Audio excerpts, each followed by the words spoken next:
Hi, gamers. Turn the music back on now that it won't attack me. How are we doing? 准备好了吗？要开始了哦。 Yes, we're in the settings menu. Very exciting, I understand. Very, very exciting. How are we all doing today, gang? We doing good? I played a bit of this during my subathon, and I thought we should continue it. I have no idea what this game is going to be. I have heard next to nothing. All I know is that people think it's really cool and good.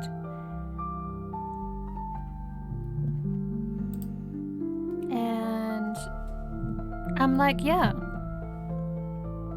let's try it out.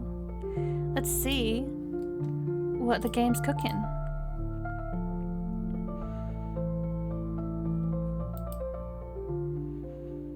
Fair warning, I'm so fucking tired today. So, apologies for the low energy.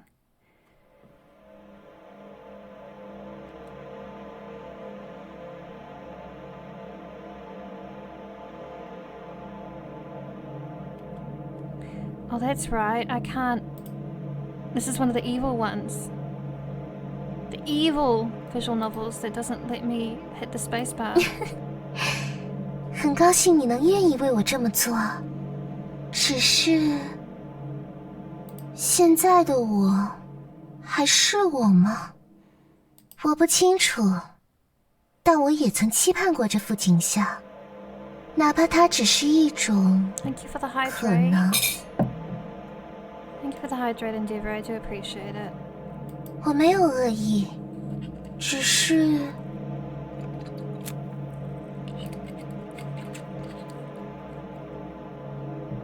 我并不希望它真的发生。但无论怎么说，这都是你的选择。否定这段故事和你选择的选择， I 我 got 当然 muted 也 all 表 the 示 shit 认 last 同。 time. What on earth is this woman yapping about? 好吧，那就让此刻的我不复存在吧。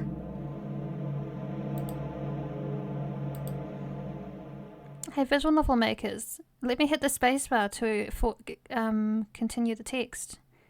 Let me hit the spacebar. I don't want to click my mouse every time. Don't do this to me. It's a bad idea. It doesn't work well. It sucks. It hurts. On that morning, who knows what day it was, Lilith appeared. I'm lying on the bed, lost in a blur of time. I don't know how long I've been asleep, and I can't even remember the last time I ate. The only thing left for me to do was die here and wait for my body to decay. And then she showed up by the window.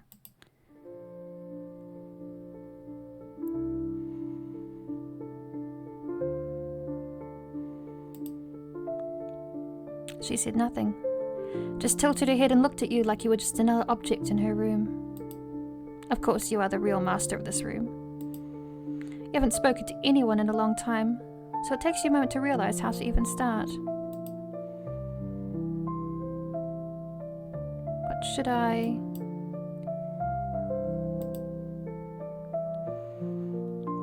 Did I just manage to speak, or is it that choices in this game are meaningless? Silence. Even after silence comes more silence, but silence is always destined to be broken. I see. 我听见了。你是这个游戏的主角，正在你的房间里准备攻略美少女。And what about you? Are you a figment of my imagination? 你是真的想知道，还是因为选项框里只有关于我的选项？ I love the Chinese VA. She sounds amazing. There are other VA options, but this is the original one, so I'm like, oh, it sounds so good. It's how we were meant to hear it, you know? In the next moment, she vanished from your sight. Then she emerged again, this time, closer than before. You realized what she did. It meant she had just stepped closer to you. Or did you walk towards her instead? A crimson glow her eyes. They pierce through me unblinking. This thought lingers in your mind, yet feels like it belongs to someone else. Wait, what are these chaotic noises? Are you asking us? We are the furniture in your chamber. You've spent a long time talking to us, so I've become very familiar with everything about you, dear friend. In short, you can think of us as your senses Honoured One. Chat, I have a bad feeling. Hang on.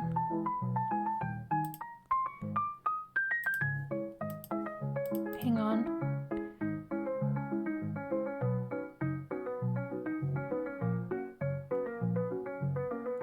I feel like this game forgot my progress.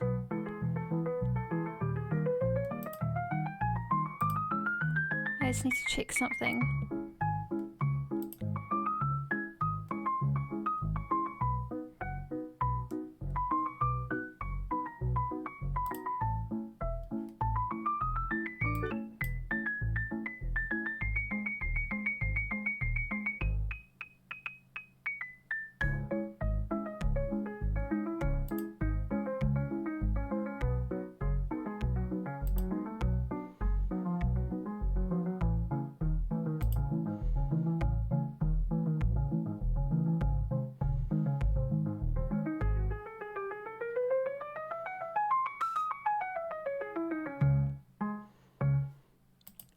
Oh dear, hang on. I need to look something up.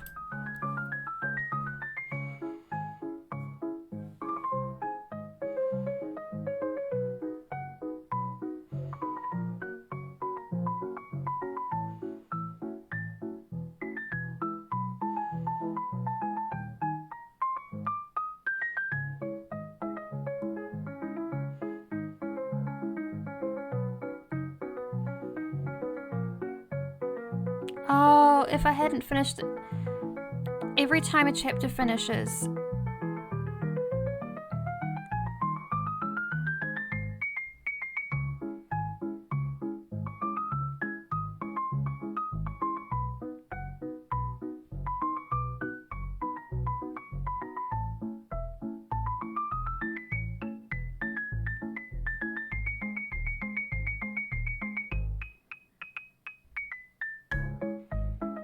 Oh, gamers, I don't know if I want to continue playing this today. It turns out that I don't have my save file is not there. Hi gamers, we might do a pivot. Let me just pop us over to a different screen. We're gonna pivot, guys. We're gonna pivot. We're gonna play something different. Because I don't really want to deal with this today. Welcome in, Mariko. You joined us as soon as I found out that the game didn't save my file from last time. That's really irritating. Save file never existed apparently. Save file was a dream. It also didn't have the option to hit spacebar to progress text, which is also like a vital thing for visual novels. That it just didn't have. So I was clicking the mouse button the whole time, and that's just so irritating.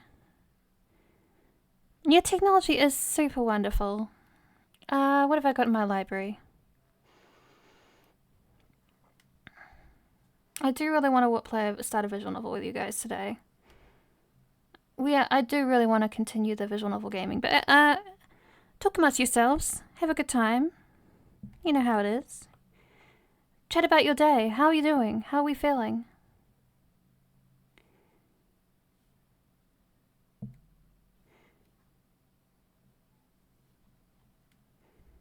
Fairly sure I added some free ones to my library recently. Apparently it wasn't even a bug, Mariko. Apparently it was like, yeah, we only save this after... there's no like manual save, and we only autosave after each chapter. And so I was just sitting there looking at the forums complaining about it, and they were like, yeah, we may not fix this in the final version, and it looks like they didn't fix it in the final version. Shock of all shocks. And they just were like, yeah, this is fine. Great work, gang. Great work all around. And I had to click the mouse button to progress all the text, which was already really irritating. Because that gets to your shoulders and everything. It can progress your pain quite a lot, especially for a chronic pain girly. It's not good. Compared to just hitting the space bar, it really sucks.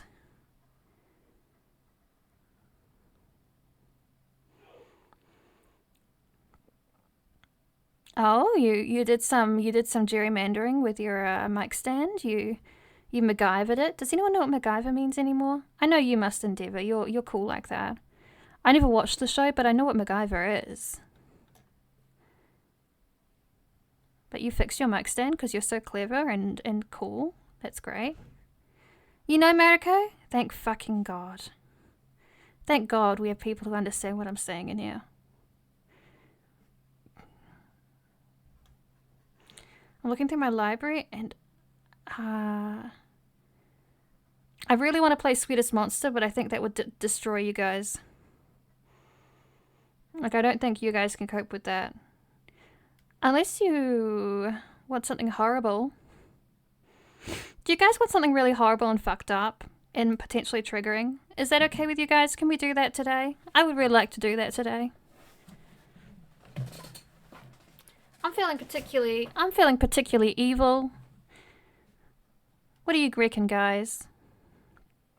Actually, is this game allowed on Twitch? It's pretty upsetting. No category? Okay, we can't play that one on Twitch, never mind. Too fucked up. Too fucked up, alas. You've only heard of and aware of the meaning. But I also haven't... Yeah, I haven't watched the show. Apparently it's not that fantastic. It doesn't stand the test of time. Hang on, here's another one that might be really fun. It's inspired by Higurashi.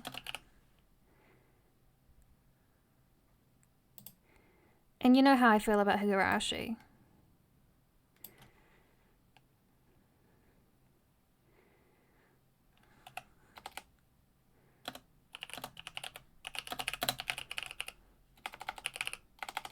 There are various routes. Are we okay with me...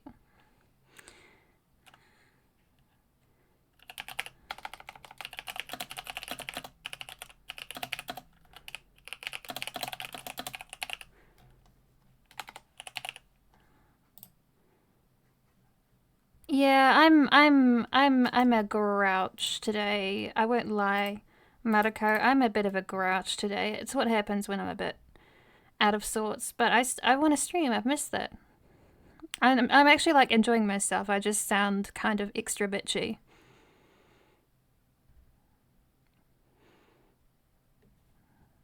But we will play this game. Like the art style, I got all the achievements on this game. I know everything that happens in this game, but we can play it again. Christmas is good? What are you talking about? What does Christmas have to do with anything?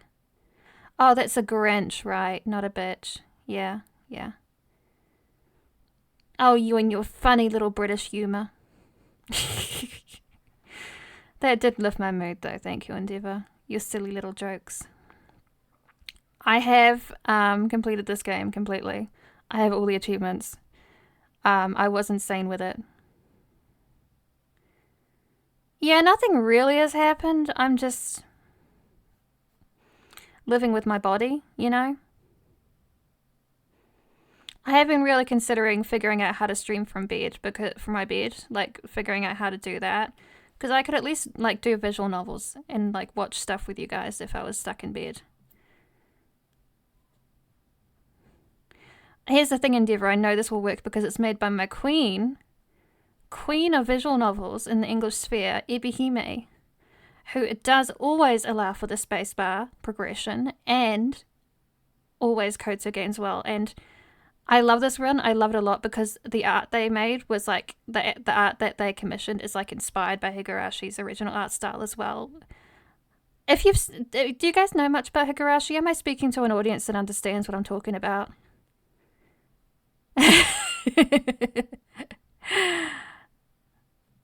Oh, that was a really annoying start to stream. I'm sorry, chat. That's a bit rude. You are unaware? Oh my goodness. Okay, so Higurashi, this is part of my obsession with Higurashi is part of the reason I will be playing the new Silent Hill game in September, I believe. Yeah, it's September. Because the writer of Higurashi, it was brought in to work on writing the new Silent Hill game. Silent Hill F, you know the one. You've heard of it. You've seen all the trailers. If you haven't, I will be posting them in the Discord at some point.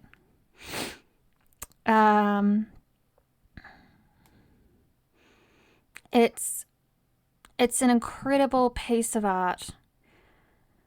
It covers so many topics. It's impacted heavily by his own experience as a social worker and the pitfalls that he fell into. Oh, I forgot it's tiny.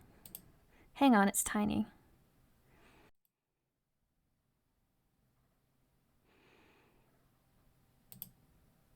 Posture check? How could you? Anyway.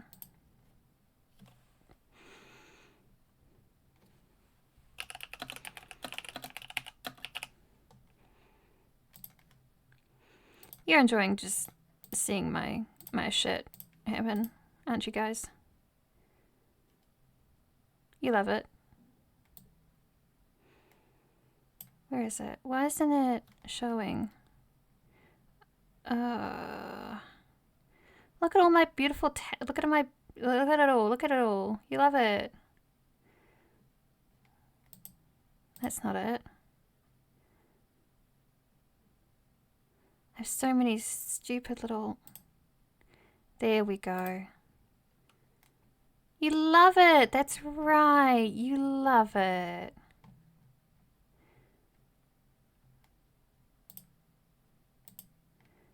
Why isn't it displaying? Please. Do I have to window capture? It's Priscilla suffering hour. Don't mind, don't mind.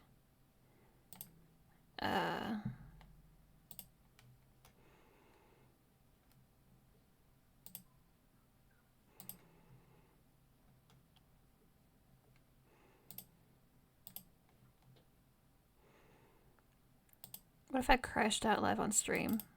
I won't. I'm so brave.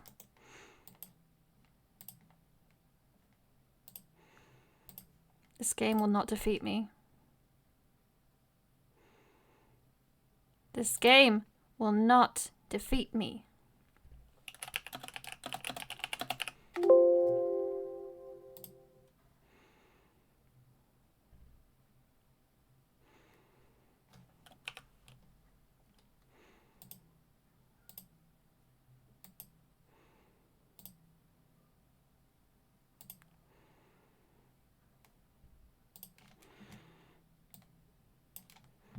And then what I do, this is like what I do with the with my Karawa Shoujo recordings that I'm definitely still doing.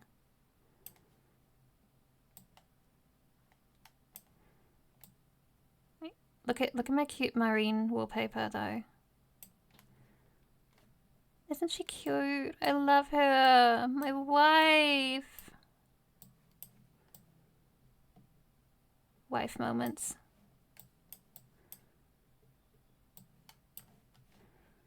Oh my god, there's a full screen button on this thing. But will it work once I full screen it?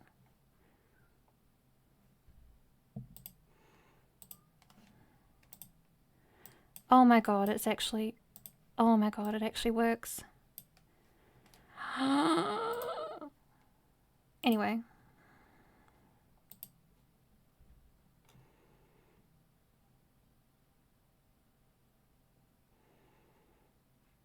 I'm not currently looking at your chat, so if you're saying anything, I'll never know.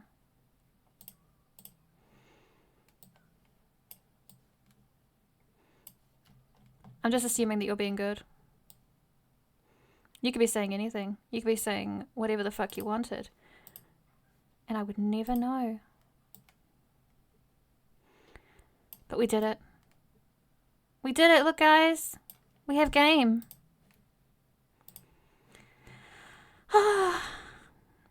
Yes, my wallpaper is fantastic. I have another one on my other monitor, and it does show her ass a bit. Yes, we have game! You got to see the wallpaper, which has her one of her best outfits, though. Which I think is always a win.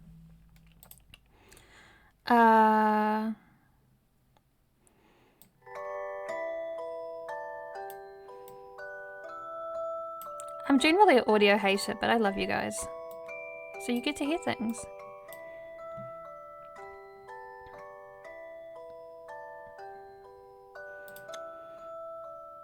Yeah, I have display options. I don't know how I survived only... I don't think I could... Like, it is so painful streaming with only one monitor. Let's do a blind run. It's been a while since I played, so we'll do our first run through blind, and then we'll pull up a spoiler 3 walkthrough to get all other routes, you know? I really think you should tell her, you know. I know, but are you scared? My eyes flicker open. I wake up in the compartment of a train. What's my model doing? What the fuck are you doing? Okay, she's behaving now. Fantastic. You're scared? Oh no. My head is leaned back against my seat, a strand of drool dripping from the corner of my mouth. Ugh. What? Wincing, I wipe it away with the back of my hand. Drooling at my age? That isn't very mature. I thought I stopped doing that when I was a kid. I need to get it together. Why are we scared? Ominous intro. Hi Slacker, you missed the mild crash out. I need to get it together, act more like an adult. That's what I keep telling myself, but it never seems to work out. Yeah, you'll catch it in the VOD. Everyone can see me crash out there, it'll be fine. That's partially why I decided to take this trip alone.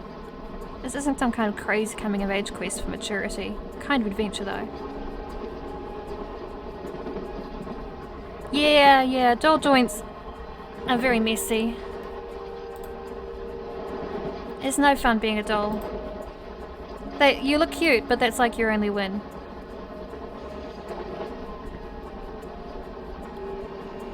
I'm not going to go to far off land and slay dragons or pull swords from stones or anything. I doubt I could do that even if I tried. I'm just going to visit my grandparents who live all the way out in the countryside. That's all. Still, I think it'll be nice going back home. I've only been away for 2 years, but it almost feels like a whole lifetime. Yes, I am very cute. Thank you for the affirmation, Mariko. I wonder if anything will be different. 2 years might seem like a short amount of time, minuscule when you consider how old the Earth is. But a lot of things can change over a period of only a few days, let alone years. I hope Amu's okay. It'll be strange seeing her face again. She sent me some photographs, but a photo isn't the same as seeing a person in real life. And I wonder... I lean my head against the window, staring outside. Good news, chat. Our protagonist is a cute little femboy.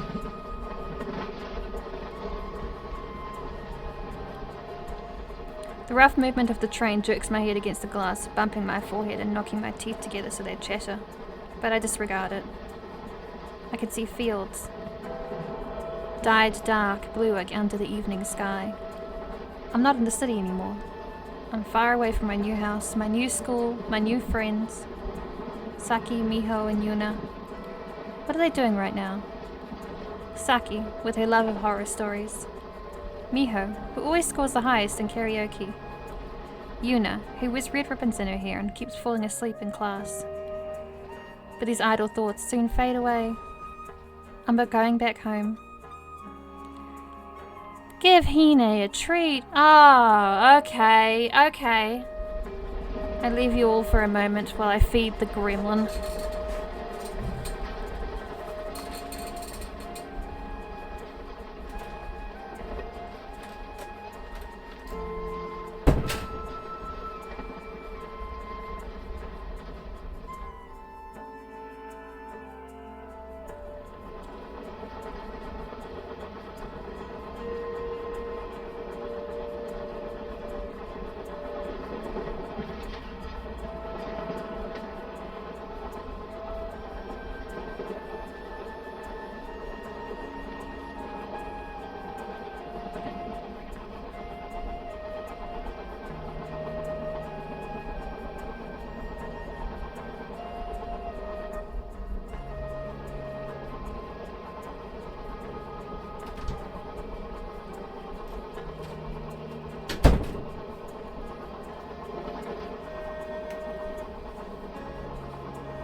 I'm back, bitches.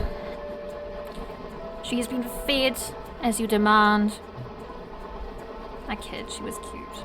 I got to pet her. Oh, thank you for the head pat, Psycho. I still haven't fixed Mix It Up. Also for Hine? Fuck you. Anyway. I'm going back home. And maybe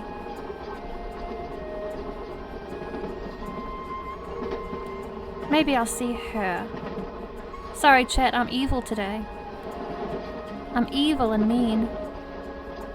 She was always so quiet, never talking to anyone other than me.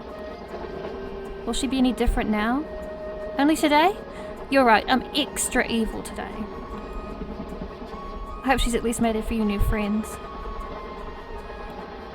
If she hasn't, then... would it be my fault? No, that's no good. Why am I worrying already? I haven't even made it to the village yet. Stupid. I chastise myself, shaking my head in an attempt to dissuade my steadily mounting feelings of guilt. I don't want to ruin my trip before it even begins. But if I did, it wouldn't be too surprising. That's right! We've got another self-loathing bitch in this game. Everyone in my circle is self-loathing, and I hate it. Stop it. Love yourselves. Maybe I deserve to feel bad. I should have told her. Why didn't I tell her? Because you were scared. I mutter this under my breath. It doesn't matter. Nobody can hear me. I'm the only person on the train after all.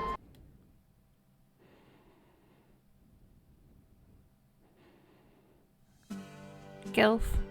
Sorry. Anyway. Darling! Welcome back.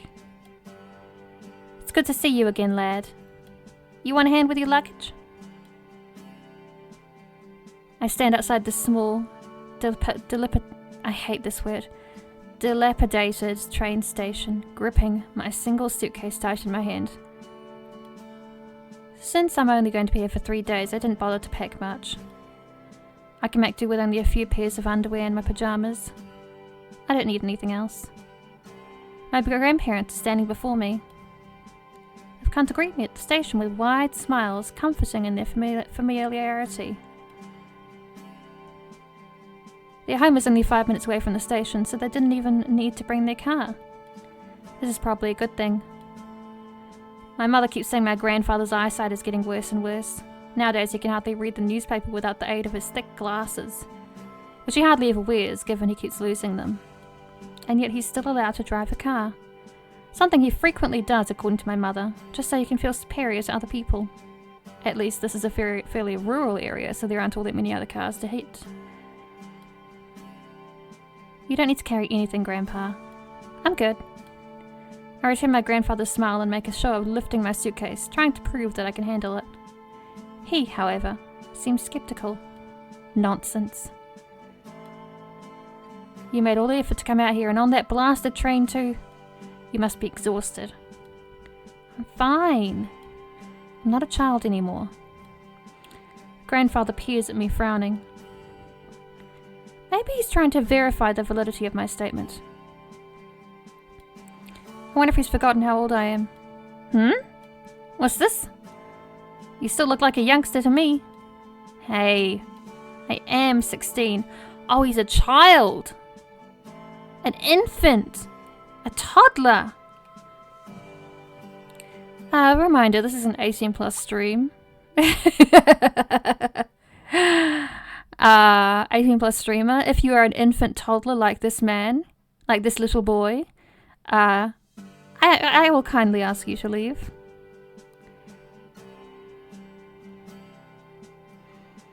It is what it is. And I'm older than 60. The gulf between us is as wide as the Kitakami River. My grandmother giggles. Come now, dear, don't be silly. You're getting old and your eyes aren't what they used to be. Nonsense. My eyes are just fine, Chio. And you keep wearing that ugly shirt. This shirt isn't ugly. It's very cutting edge, I'll have you know. All the youngsters are wearing them. Our dear grandson isn't wearing one. To his detriment. It enhances a man's natural charm and shows off his true character. It shows he's starting to get senile, perhaps. Chio. You can be a very cruel mistress. Hoo hoo hoo. Now don't bully Archan too much, you old boar. Archan? Archan? I'm just saying it like I see it, Chio. To me, he'll always be a brat. On the contrary, I think he's grown up to be rather handsome. Handsome? I don't know about that. Well, you know what they say. Good things come in small packages. The way I see it, you're just being modest. I don't know if being short is the same as being modest. My lack of height wasn't a conscious decision I made. If anything, I'd like to be a couple of inches taller. That way I wouldn't get teased so much. Being the shortest boy in your class can be pretty depressing. Nobody likes being picked last when teams are being formed in PE. And nobody likes being laughed at. Truth. Being a teenager with something that makes you not, we'll say, the average idea of beauty does make life pretty difficult, not gonna lie. Huh. I'm not really modest, you know? I think you are. You're just proving my point, dear. Well, ho ho ho. Our ID has raised you well. You're such a little gentleman. Little being the operative word. Now, here's the thing he doesn't understand is that she would call him her little gentleman if he was 6 feet tall. I call my brother, my younger brother, my little baby brother, and I reach up so tall, with my arm almost craning, to ruffle his hair. It's what you do. It's just what you do. He must get it from your side of the family, Chio. You've always been tiny, haven't you? Yes, yes. I simply have a weak constitution. See? Even though he's 2 years older now, he's still a runt. I think you should let me carry your case, lad. It's for your own good. No, I feel bad. You don't need to put yourself out for me. Grandmother grins, beckoning me close. I follow her crooked finger and she leans in towards me, whispering in my ear. Don't mind him, dear. He just wants to show off. Let him carry your case. It'll give him something to boast about with the neighbours later. Oh. Well, if that's how it is. Ho ho ho. No matter how old the man gets, he's just a child at heart. Grandmother and I laugh together, co-conspirators, before I turn my attention back to my grandfather. All right, I reconsidered. I guess I am a little tired from the journey. So you can carry my case if you want. Excellent. I see you talked some sense into him, Chio. You used your feminine charms, did you? Mm-hmm. Even at the age of 80, I still have it in me. Must be all the homegrown vegetables we eat. They're good for your skin. Better than the vegetables at those so-called supermarkets. You got that right.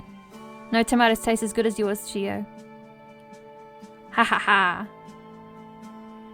As my grandparents laugh together, sounding so carefree, I feel something lift from the pit of my stomach. Could it be anxiety? I started to get worried during my journey here, but maybe those fears were unfounded. Simply seeing my grandparents has made me feel more at ease. I guess I really do belong here. It's where I was born, after all. I'm glad you're enjoying it, Mariko. How was the journey here, darling? It was fine. It took a while, so it was a little tiring, but other than that... Yes, yes. It really is a long journey. It's 6 hours or so, isn't it? Something like that. I had to change a few times, though. And wait around for a while. So maybe it was more like 7. 7 hours? My grandmother tuts disapprovingly. Your poor dear, it must have been dreadful.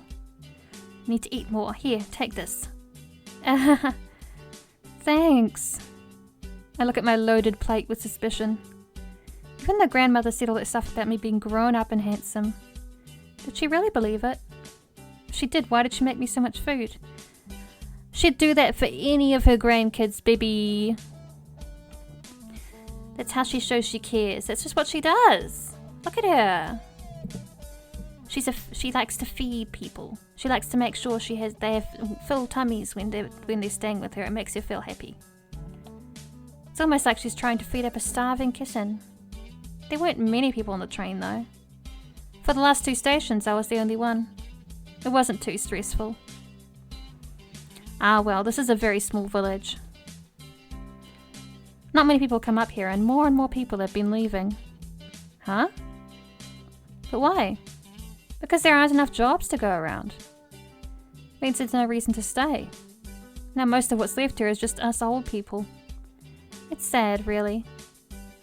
I don't think I should ever like to leave. It's just so peaceful. Yeah, I wish I had good grandparents. It's an experience I've missed out on, I fear. And the green beans that grow in these parts are the best you can find. Ho ho ho. I even hear they're going to discontinue the train line here. Guess it makes sense since it's hardly ever used and the current track is getting old. Huh, that really is sad. I pick at my dinner despondently. Even though I don't live here anymore, hearing that this village is starting to decline is just a little depressing. All of my childhood memories were created here, every single precious moment of my youth. Going out for walks in the forest, catching cicadas in the summer with a net and an empty mayonnaise jar. My extravagant and slightly unrealistic plans to build a treehouse with Amu, which never managed to become a reality. And, of course, there was her. My best friend, Noelle.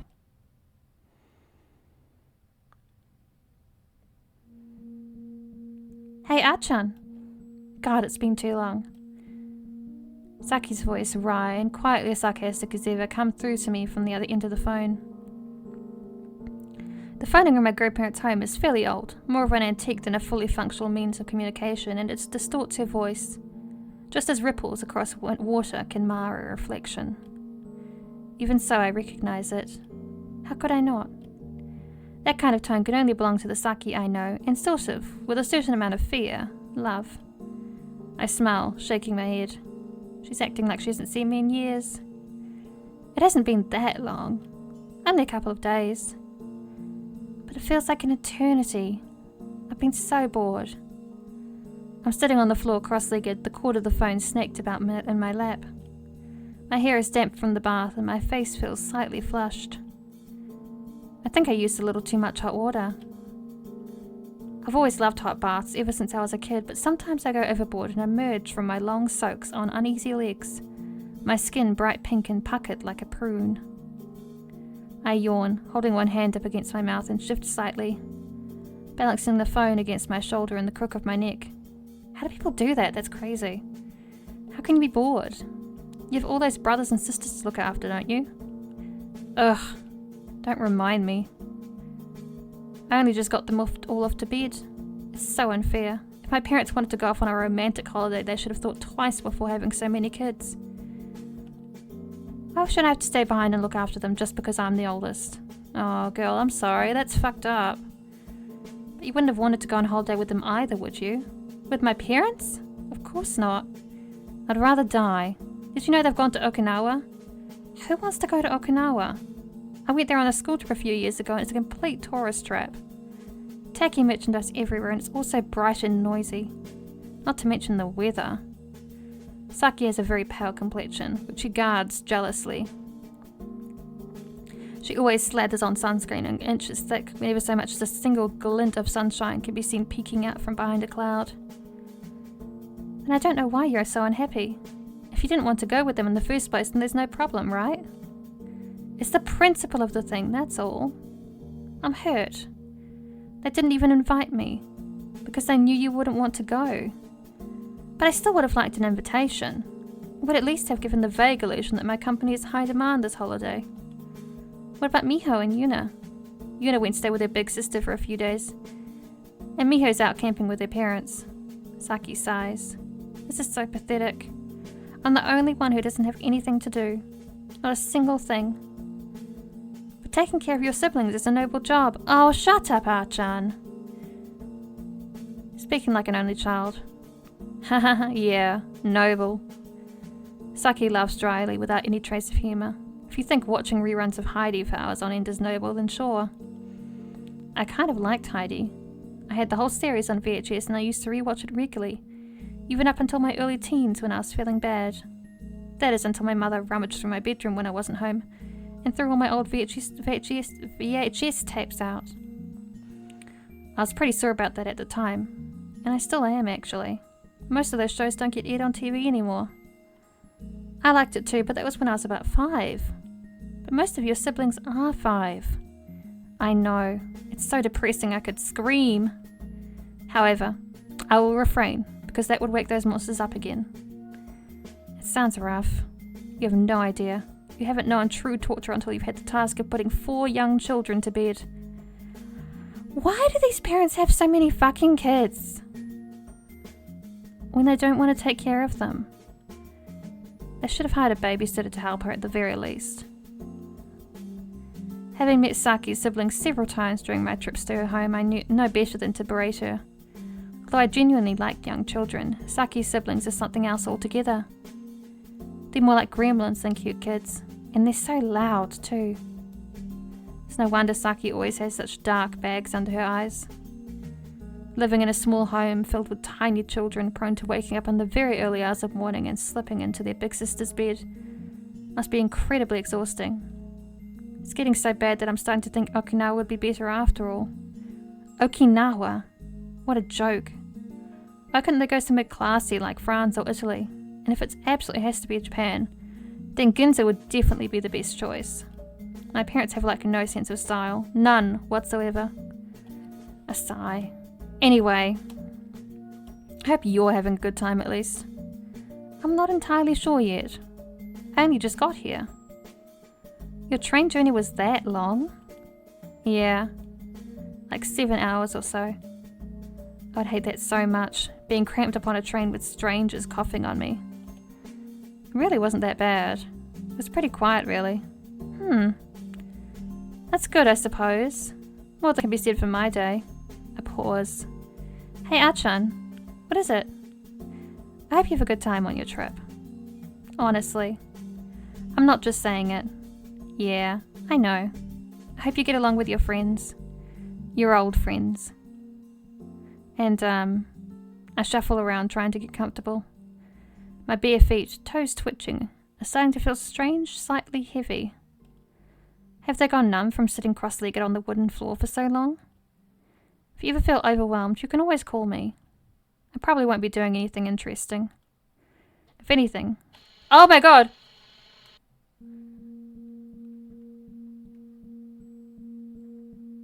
Sorry, chat! My tits hit the spacebar. Ugh.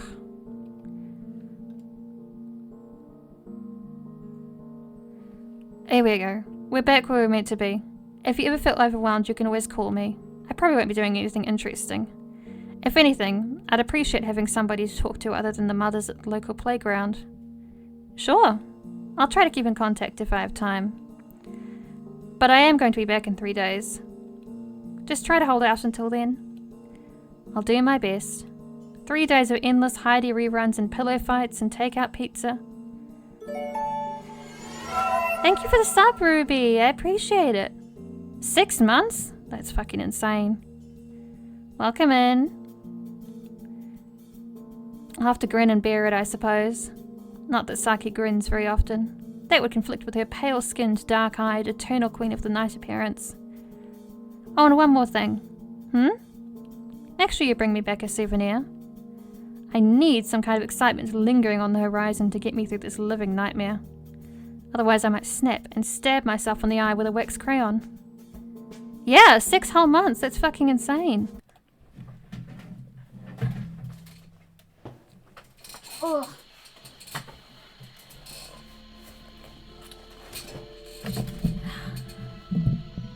Time fucking flies. Sorry, I'm swearing so much today, chat, and for no good reason. I'm a mess. I really need to figure out how to stream from bed because it will be a lot more comfortable. Not that my setup at my PC isn't comfortable, it's just... You get it. It's kind of a horror game. It's inspired by Higurashi. I lie in my futon, staring up at the living room ceiling. Since my grandparents' house is pretty small, there was nowhere to put me other than here. Still, I don't mind. It reminds me of the times when I was a child and I used to stay here overnight when my parents were busy. I would lie on the same futon in the same living room. What's Higurashi? Oh my god. Oh my god, what's Higurashi, she says. She is opening up the vortex. Oh my god. Oh, she is tempting me. She is tempting me to completely pivot once again.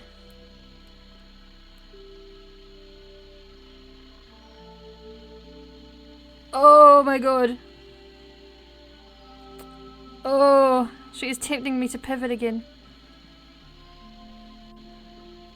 Oh, dead dangers.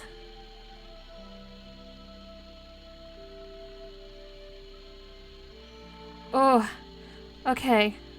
I'm going to hold back. And I'm going to be so brave and hold back and be so brave, guys. I'm going to be so brave and I'm going to keep myself together. Higurashi When They Cry is a Japanese murder mystery soft visual novel series produced by a Dojin Group. I can pivot? Oh, thank Lord. You know what, we should... Guys, what if we just watched Higurashi videos? What if we just watch Higurashi videos all day? Let me open a private window. I have a channel I really like. What if we watch Higurashi videos?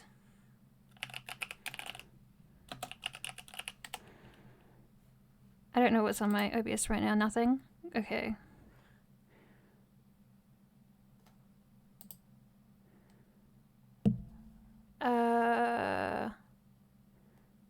There's this person called, I think she was called YouTube. No, she's not called YouTube, obviously.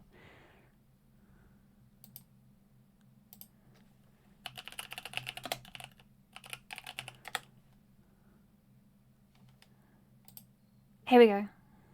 Hello, everybody. Well, What if we pivoted? What if we pivoted? We're gonna, okay, so here's the thing, chat. The first video is 2 hours long. We are, and you've told me I can pivot. So the thing about that is that we're gonna watch a whole 2 hour. Oh my god! Now I sound. Oh my god! I sounded bad.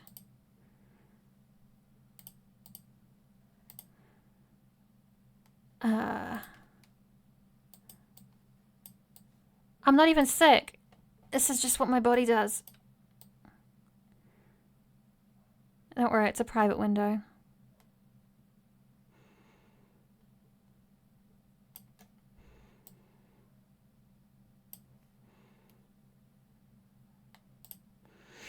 I should change.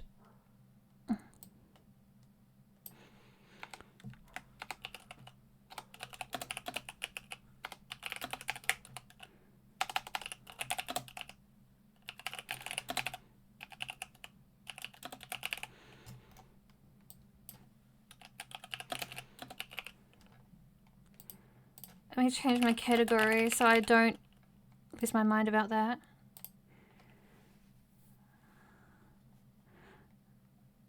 Oh, I can't say fuck in my title. What a frick. Can I say frick? I can say frick. Okay, as long as you promise that while you're asleep, you are like vaguely paying attention. You understand? Like when you're asleep, you're like still trying to like take it all in.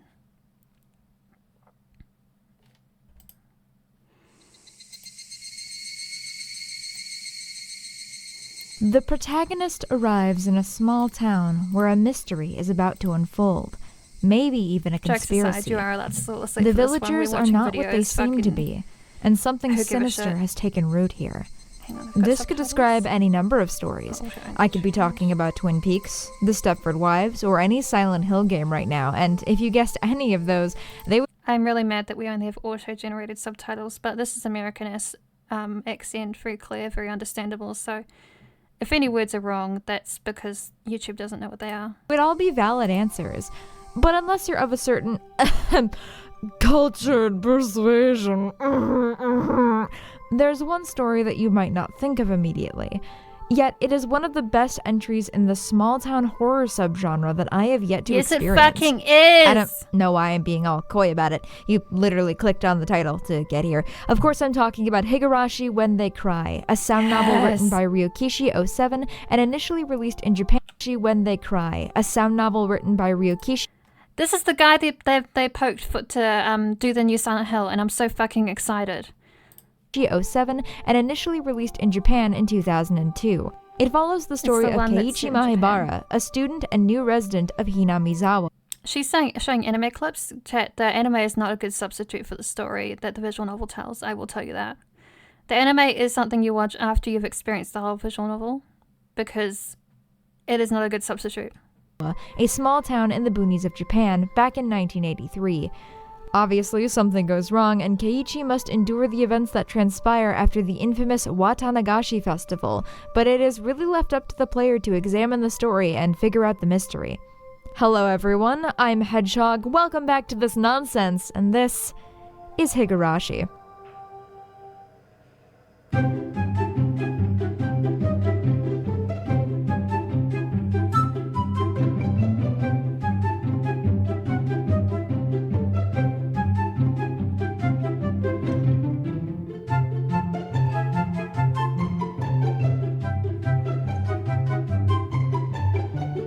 Yeah. YouTube fucking sucks. Did you like that intro? Snazzy. I know. I didn't make it. I just sang over it. They do that all the time, Mariko. They always claim other people singing because, like, it's a song they recognize. And they're like, hey, I got copyright claims on all the Bratz VODs. Like, copyright recognized. But it was like, yeah, the copyright holder of that doesn't give a shit. A lot of copyright holders will just willy-nilly, like, attack people just because there's a vague claim that they can make. Made the trans lyrics #humblebrag. First of all, I want to thank all of my patrons for voting for this video. If you too want to occasionally vote on videos and get access to previews of future content, then you can follow the link in the description. Today, I intend to go over the entirety of Higurashi Chapter 1, also subtitled as Onikakushi Hen, or Demoned Away Chapter. The goal of this video, this is why these videos are so long, is twofold. She does every single chapter. So each video is one chapter, one whole chapter. That's why it takes so long. Is the analysis portion. Of course, because in case you haven't noticed, this is, an analysis channel. I'll obviously be breaking apart the story to examine how it functions. You probably and all did recognize the anime girl. I really She's enjoy pretty stories famous. that are broken apart like Higurashi because it really allows me to flex my story structure muscles. If you've been on this channel for any amount of time, or have read any of my original stuff, link in the description, I'm sure you know that I kind of consider story structure my speciality. Higurashi's structure makes me drool because the developments and mysteries are paced out so beautifully that it always seems to be giving you little answers while continuously introducing more questions. More on this later. I fucking love it. The second purpose of this video is to act sort of as an entrance point to Higurashi and the broader world of mystery visual novels. 'Cause look, I get it. Visual novels are a hard sell, especially when they don't have any titties. They're long, they're slow-paced, and for those who come in with the mindset of playing a video game, the thing that VNs advertise themselves as, pressing one button over and over just to keep reading more text does seem kinda lame. I get it. And I know that I'm a little weird for liking them, but I also like reading, so send the internet police after me, I guess. Coming into this story like it's a book with pretty pictures, however, nets you an engrossing tale that frankly is really hard to put down. For reference, it caused my heart to implode in on itself and morph into a black pit of fucking despair. Several times. She will call you out for that. Yeah, it is the main problem with visual novels. I do believe that they should be categorized as games. However, people have such a strict concept of what video games are that it creates this sort of circular problem. ADHD don't like long swaths of text. I get that. That's totally fair. That's why the game we started the stream with also really pissed me off, because it didn't have like a manual save option at all, and it only saved after you completed a chapter. Thank you for the hydrate, Endeavour.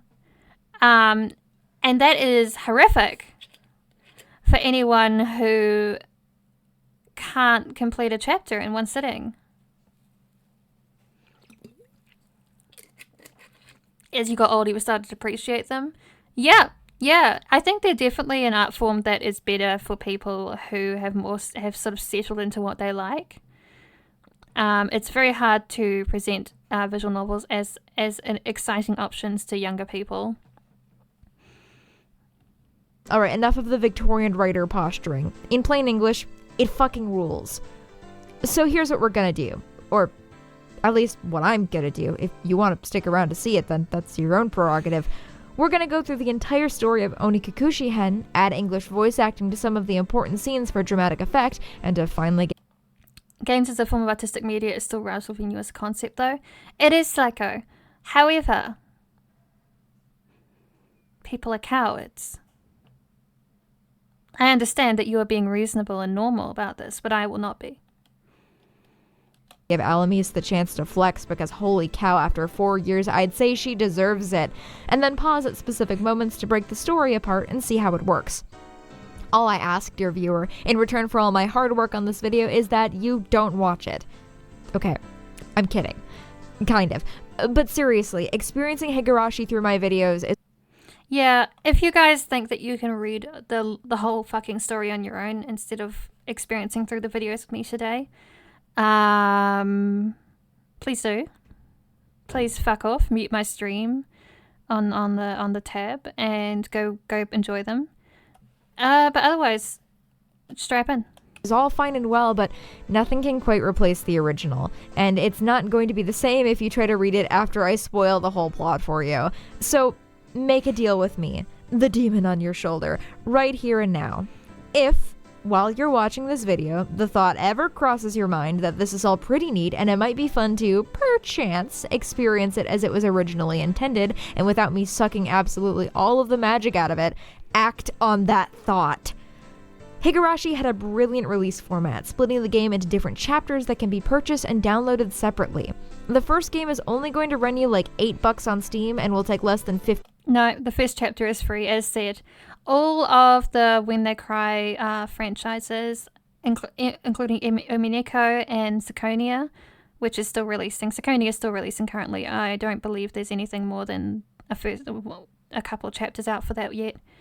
All of those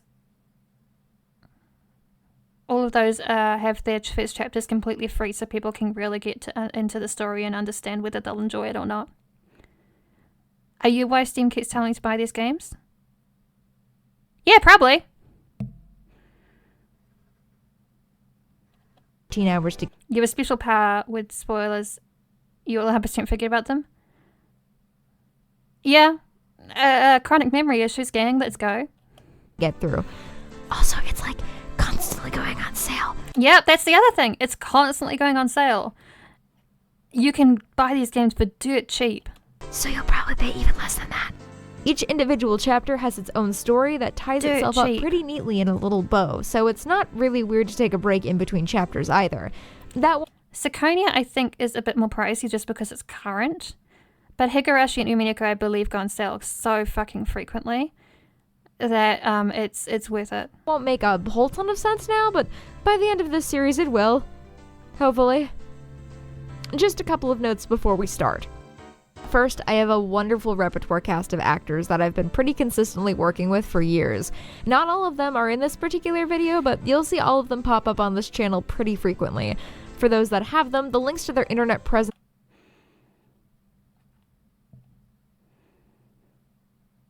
You relate to this? You played through 1,000 times Resist just to later see you'd watched a little documentary on it in your YouTube watch history when you looked for answers after finishing the game. Yeah, I have been needing to play that game, and I won't lie, I have seen stuff. I know that I've watched stuff about the game and read articles about the game, and I have no fucking clue what I'm going to experience when I go into the game. are in the description. So if you think they did a good job, please go check out all the other things they do and maybe leave a nice message or something. I don't know. Most of them are also on the Discord server, so feel free to come over and say hello. They won't bite. Well, most of them. I'd watch out for Leroy. Second, you might be wondering why my footage looks so different than the Steam photos. That would be because I'm using the Yeah, she's using the updated 7th mod, which converts the game to use the sprites This was good, weird, but good. That's cool. I love that. backgrounds, voice acting, and music of the PS2 version. Yeah, PS2 version. Say what you will about the sprites, though I definitely prefer the PS2 versions, but overall it makes the game look far more appealing. I kind of hate the old visual novel style that puts the text in the middle of the screen, because at that point I am just reading a book with extra steps. Alright, Hedge, that's enough. Stop talking because I want to hear you talk. Cool, that's fine. You just want to see the waifus, right? I'm not good enough for you anymore? Well, it's fine. 2 of them are like 12, so joke's on you, sucker. So, in the words of its author, Ryokishi07, welcome to the world of Higurashi When They Cry. The Onikakushi arc will be the opening, inviting you into the world. Sit back, relax, and enjoy life in Hinamizawa to the fullest. The difficulty for this chapter is extremely high, but I hope you will enjoy the reward. She is funny. I love her. She's been started covering Steins Gate. I don't know Steins Gate at all, and I'm really enjoying her coverage of it. We open with an odd little poem by the illustrious Frederica Berncastle before Jumping right into it. If I was going to be ripped apart anyways, having my body ripped apart would have been far better. I trusted her.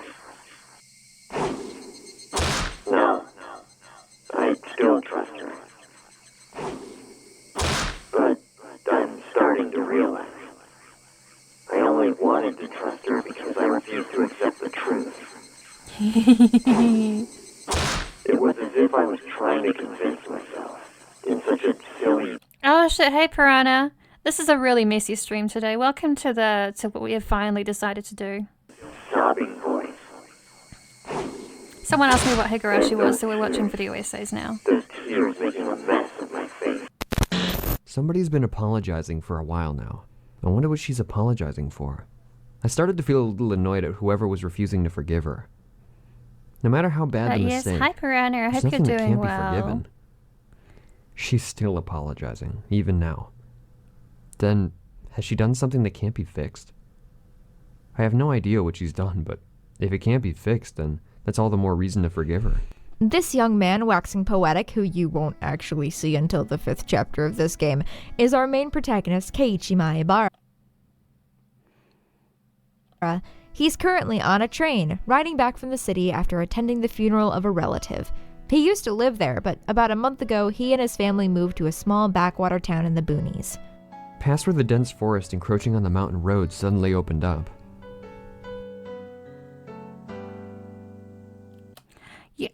Another person who doesn't know what Higurashi is. The education of our youth is insane. Yeah, you don't actually see him until like 5th chapter, unless you look up art online, and then you will see him, because he's actually a pretty comprehensively written character. He's not just like a blank-faced MC like a lot of visual novels with a male protagonist can be. He's actually really interesting, and I love him a lot. Yeah, it is horror-related. Good job, Psycho. But there's also a lot of heart and hope, you know? It's actually very hopeful. Yeah, it is super off-brand for me There. to watch anything Where I live horror-related. now. It's just, Hinamizawa. I am. I'm After the so terrified of horror. It drives me to tears. It's crazy that I'm watching this. Initial How could you do introduction of this to me, Higurashi's chat? most important character, the town, we cut to the next morning. Keiichi wakes up, eats a lovely breakfast with his mother, who Yeah, it's fucked up that you guys are doing this to me. I don't think... This isn't an interactive visual novel. This is just one you read, Ruby. Danganronpa is a pretty fun time, though. comments that he gets up so early.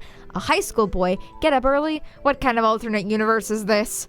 Although we get a comment from our boy that this wasn't always how it was back in the city, and you get the feeling that maybe the move to the small town was a good move for his family, and for Keiichi. On his way to school, he meets up with a class. It's our girl, Rina! She's kind of the mascot of the game. Like the first character mascot. And after another girl we'll meet in a minute. But this is Rina. We love Rina. She's just our little blorbo. Classmate, Do people Ren still Ryugu, say who waits blorbo for him every my morning. show? Keiichi-kun, I like good her. morning. You're always so early. You should try sleeping in sometime. If I sleep in, I'll keep you waiting. If that ever happens, I'll just leave you behind. Keiichi-kun, you're so cold. I wait for you all the time. I'll leave you in the dust without looking back. Rena is a very kind girl, if a bit naive, and Keiichi uses that to his advantage to talk circles around her, first poking at her and then saying something very romantic to make her panic. It's cute. The lines themselves come off as a little mean-spirited, but we can tell from Keiichi's inner monologue that he truly does What do you mean you see Piranha? What do you mean? care about her and is simply trying to toughen her up so that she can't be taken advantage of. And also she's fun to tease. The early portions of Higurashi are peppered with these cute banter moments, and it really helps to establish the characters nicely. As they continue on their way, they run into yet another classmate. Morning, Rena. Neon. Man, it's been a while, Kei-chan. How many years? I was only off 2 days. You don't say! Oh, you were such a cute little tyke the last time I saw you. As the narration makes very clear, she's referring to his penis. Ironically enough, this is not visual novel style hijinks, but rather a conversation that, like, normal high schoolers would have. Or, well, at least the ones I knew. Maybe I was a little weird. I've grown quite splendidly, you'd be surprised. Guys, there are going to be sex jokes in this game. I don't know what you expected. It's a Japanese visual novel. Like, Not only is he bigger, but he has a little mustache now. Being so engorged with energy every morning is quite a problem, though. I'll introduce you next time, so be sure to greet him properly. Don't say next time. Right now it's just fine. How about letting the little guy get a breath of fresh morning air? And so it continues. Mion acts She's like hilarious. an old man in Keiichi's words. Mion is Rena hilarious. gets embarrassed. Mion is Shenanigans. fucking hilarious. Oddly enough, besides some backwards references here and there, and one character who is just obsessed with maids, Higurashi is incredibly low on weird otaku content, even making fun of it on occasion. Mion is Rena and Keiichi's upperclassman and head of their class. How does this make any sense? You'll see in a second. Mion comes across as more tomboyish than Rena. She's very straightforward and absolutely loves board games. What? I didn't cast myself as her because I am just Mion. Why would you ever say that? When they arrive at school, Keiichi explains that since Hinamizawa is so small, there's only enough children for one class. Yeah. Total. So everyone's in there from kindergarten to high school. This leads to a highly untraditional sort of classroom with a lot of independent work amongst the students, especially the upperclassmen.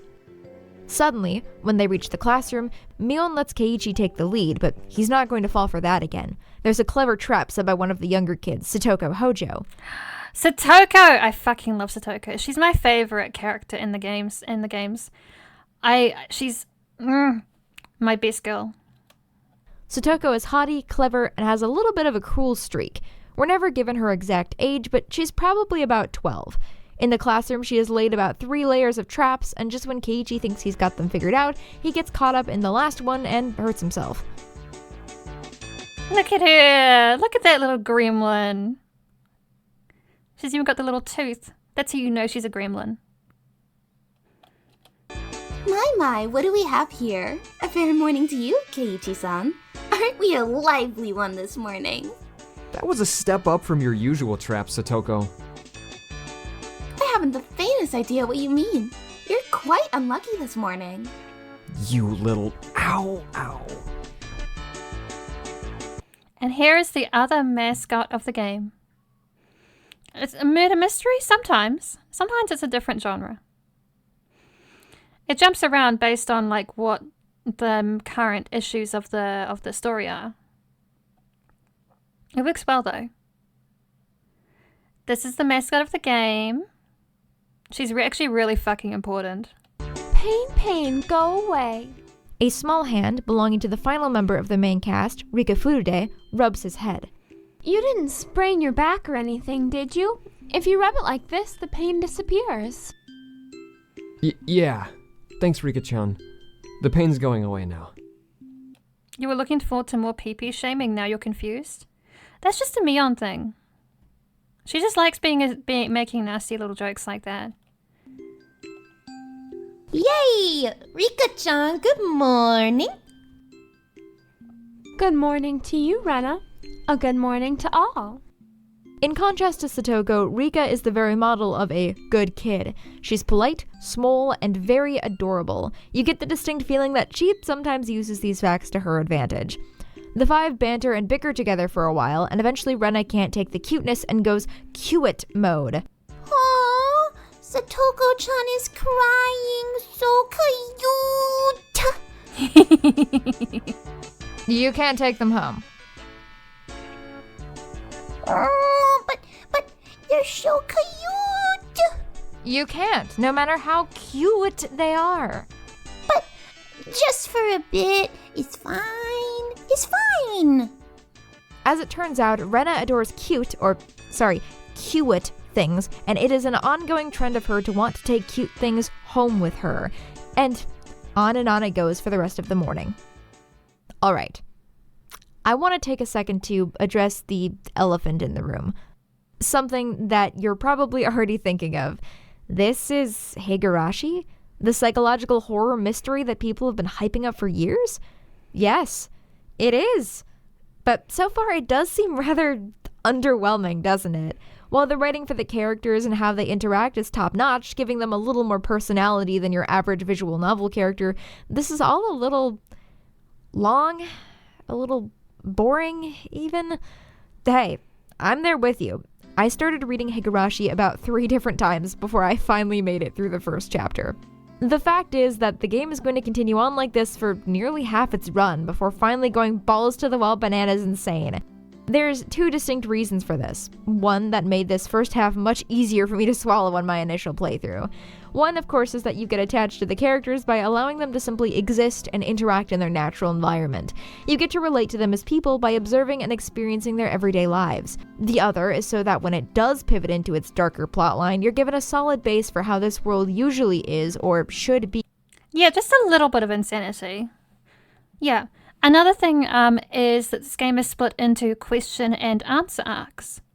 So the first few chapters are question arcs, and the last chapters are answer arcs.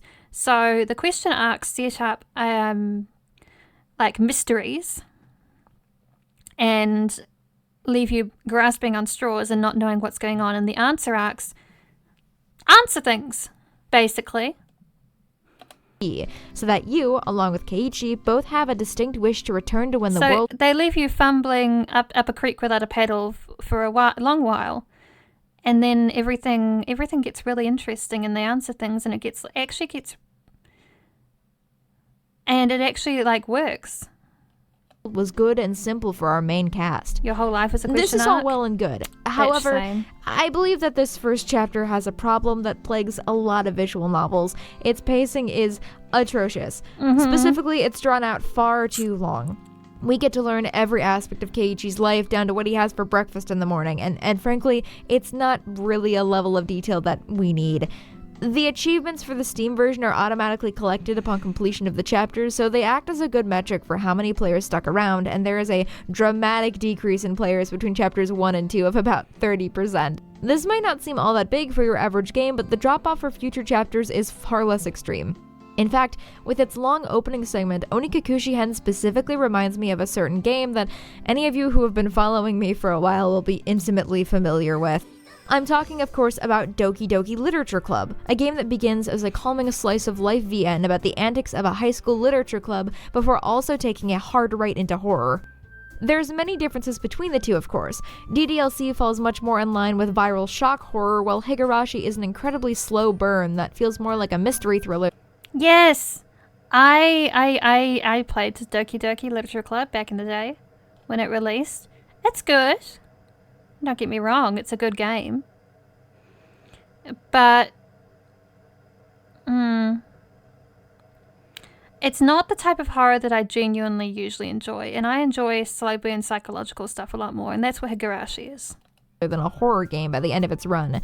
But in terms of the structure and pacing of both games, it's clear that Dan Salvato took a lot of inspiration from Higurashi, and I'll be using DDLC throughout this first video as a counterbalance to explain a lot of the intricacies of Onikakushi, since it's a story and game that most people in the anime/weeb circle of the internet are at least somewhat familiar with. Apologies if you are one of the few that has been spared. DDLC's establishing period is also far too long. However, I'd make the argument that Onikakushi's works slightly better for Doki Doki did have a really tall girl with purple hair, and that was a huge plus. That was pretty good. I think her and the pink-haired one were my favourites, definitely. Pink-haired Twin Tails, I liked their characters the most, that I got to see them.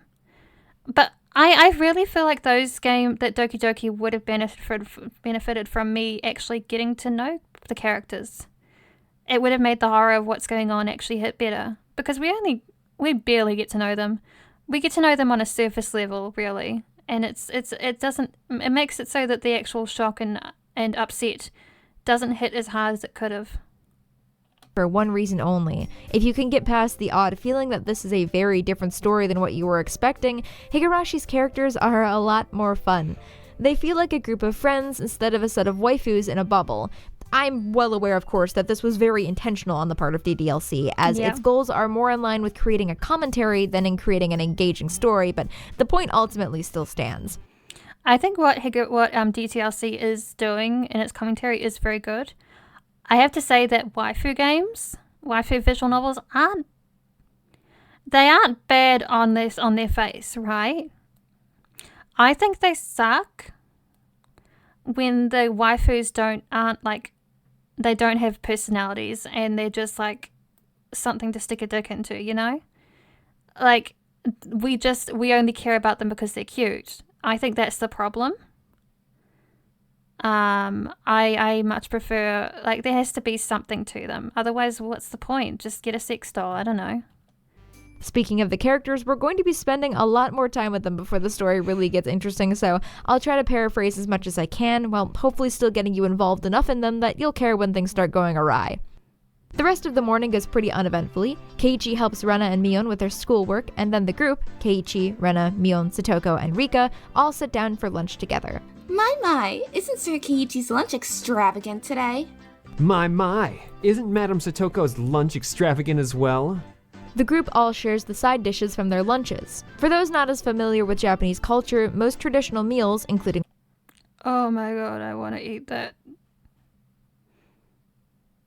Oh, it looks so good. lunch boxes, more commonly called bento boxes, come with both a small main meal, usually some sort of meat, rice, and several little sides to eat in between. So it'd be about the equivalent of everybody placing the carrots their mom stuck in there in the middle of the Hi Zach, welcome in. We're having a very fucking lazy day. table to share. But also, like, way better than that because the side dishes are actually, like, good and not just some shitty carrots. This scene is a really cute way to establish the group as close enough to almost be a family. Mion makes fun of Satoko, she cries to Rena, who then proceeds to kick the shit out of Mion. You know, happy family. Hello, sure, I'm lazy. You've stolen all my productivity, Zach. How could you? Family. But it also goes on for way too long, so let's keep moving. The end of the day arrives and Keiichi, Mion, and Rena all walk home together.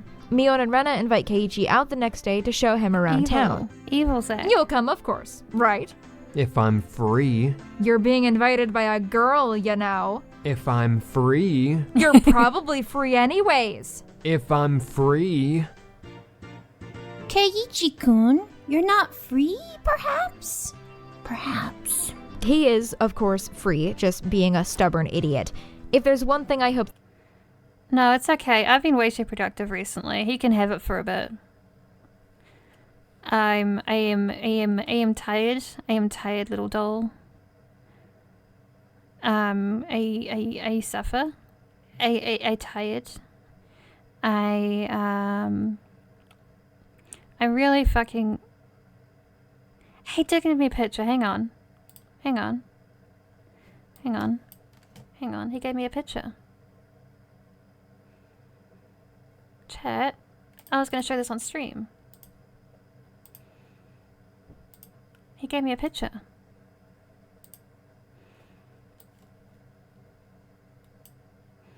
Chat, look.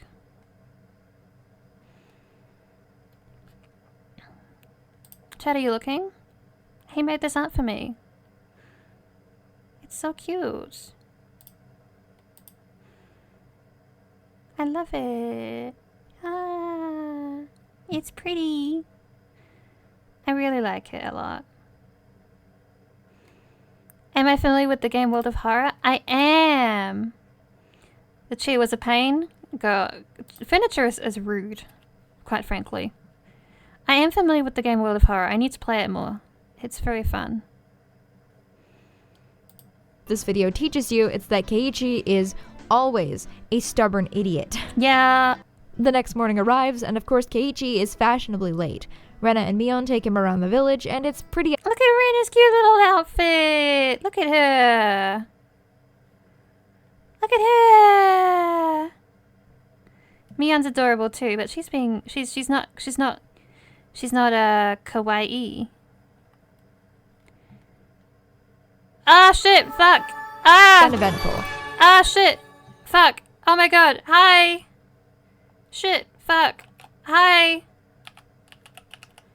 Oh my god! Hi Eve! Hi guys! Guys, it's Eve!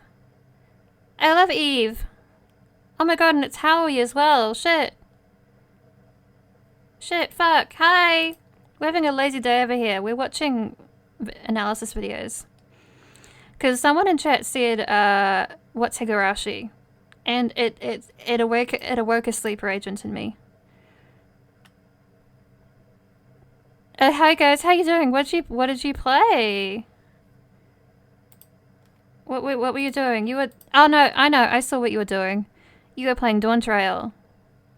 I couldn't join because yeah, you're doing FF14 Dawn Trail stuff. I hope you're having fun with that. I haven't got my beach fit yet, so I can't play.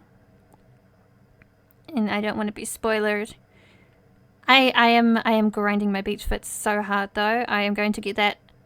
I'm getting the Island Sanctuary top with the Hawaiian shirt and the bikini. And then my fit will be complete. Next week you're doing the Rising event? What the fuck is the Rising event again? Oh my god.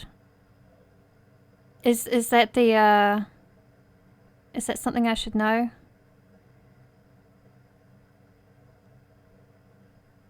Please help me. Ah! The Rising... oh, it's an in-game holiday thingy. You can make... Right, I could join for that. Yeah, I'd be happy to join. I could chop in my bard fit and make everyone go, where are her pants? That'd be really cool. Listen. You can't show up to the beach and not have some kind of swim gear, Zach. I'm gonna be wearing a nice like lovely straw hat and a little mini skirt and some cute sandals, and I just need my top. And then I will play Dawn Trail. I need the beach fit for Dawn Trail. Yeah, I might show up for that actually. I will show up with my bard fit without the pants. Square Enix removed your tattoo dye. No. I'm sorry, Howie. That's very sad. I'm sorry. Yeah, I'm not wearing the full gown for swimming. I'd overheat. This doll overheats way too easily for that kind of nonsense. But yeah, welcome in, gamers. Welcome in, FF14 enjoyers. I am Priscilla. I am a doll VTuber. I am interested in horror, especially today. I love visual novels, I love horror, I love being mean to my friends in a silly way. You're gonna lurk a little if it's cool? No, Howie, it's not cool. You have to stay and be present. Jokes. Why would you ask me if you can lurk or not? It's fine. You're fine. I'm extra bitchy today, sorry. I'm a bit tired, but I wanted to stream because I didn't stream at all last week, and it annoys me. I'm not mean, I'm too nice, otherwise you'd have an easier time with my picture. You're right, I should be bitchier more often. You're right. I should. Make it easier for my little artist friends to picture me in art. It's my fault, really. For not being a bitchy. Anyway, welcome in. We're watching Higurashi story analysis videos because someone activated the sleeper agent in my brain that was them asking what is Higurashi, and I was like I was like physically feeling myself losing focus on what we were doing, and I was like, can I just show you videos about Higurashi, guys? Can I just do this today? Can this just be our stream today? And Mariko, like, one person said yeah, sure, and I was like, yay! So here we are. Visual novel. Howie, there is an anime, but it is not a decent like story substitute for the visual novel story. Yeah, educational time, Piranha, you get it. There are, if you're interested, the first chapter of Higurashi is free to get you to get people to like try it out. It is a bit of a slow burn. It is very much a slow burn, so you're in there for the long haul. But there's a lot of chapters and they're all really cheap and they go on sale like so often. I do like... Yes, I was just saying that the reason I like Higurashi more than Doki Doki Literature Club is because I think Doki Doki jumps into the scary stuff too quickly. We don't really get to know the characters as people like enough before we go into the fucked up shit. I feel like it jumped... But it's also doing like a commentary about waifus and shit. But we're watching this video, which is a story analysis of the first chapter. And I really like this person. They did incredibly comprehensive work on the story. I have turned subtitles off because they were pissing me off. It's only she hasn't got real subtitles. She's got auto gen, which I get. It's like an extra price getting real subtitles on your videos, but it's just The villagers all already seem to know who he is, which is a little weird, but it's a pretty small village and Keiichi's family is the newest in town. Eventually, the two take him up to the Furude Shrine, which, yes, bears the same last name as Rika. That's because it's her family's shrine, obviously. This is the first time that Mion mentions the festival that takes place up here every year, the Watanagashi, or Cotton Drifting Festival, which marks the end of the winter. They plan to have a picnic and are quickly joined by Rika and Satoko. Ah, it's Satoko! Raiders, that little blonde bitch right there, that's my favorite. We love Satoko. She's my favorite.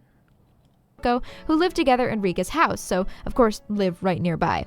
Rena, the smart cookie who made the lunch, seems to have planned on there being 5 people, and the group sits down to eat. Things all come to a head after... If you're not able to, if you have the ADHD brain and you're not able to focus on reading the whole story yourself, there are a lot of people who, read it and post videos of their read-throughs. And that's perfectly fine in my book. Lunch, however, when Rika activates Rena's Cue-it mode and receives 2 apples shaped like bunnies. With a flash, the mood changes, and the other members of the group immediately start to compete to see who can receive the most apple bunnies. What is it, Satoko? What's with that defiant look? Has everyone prepared proper praise to receive apples from Rena-san? Don't push yourself.